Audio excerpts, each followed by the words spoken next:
హైదరాబాద్ గచ్చిబౌలి స్టేడియంలో drone racing show ఆకట్టుకుంది. డ్రోన్ల సౌండ్ తో గచ్చిబౌలి స్టేడియం అంతా దద్దరిల్లిపోయింది. రెండో రోజు కూడా soccer racing, remote control show ఆకట్టుకున్నాయి. డ్రోన్ రేసింగ్ లో 8 టీంలు, 40 మంది పైలట్లు పాల్గొన్నారు.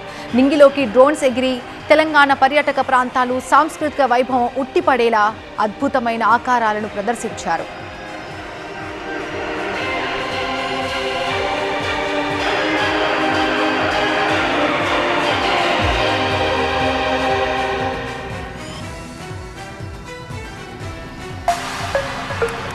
హైదరాబాద్ గచ్చిబౌలి స్టేడియంలో డ్రోన్ రేసింగ్ షో ఆకట్టుకుంది. డ్రోన్ల సౌండ్ తో గచ్చిబౌలి స్టేడియం అంతా దద్దరిల్లింది.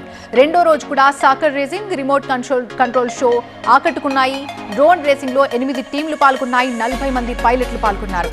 నింగిలోకి డ్రోన్స్ ఎగిరి తెలంగాణ పర్యాటక ప్రాంతాలు, సాంస్కృతిక వైభవం ఉట్టిపడేలా అద్భుతమైన ఆకారాలను ప్రదర్శించారు.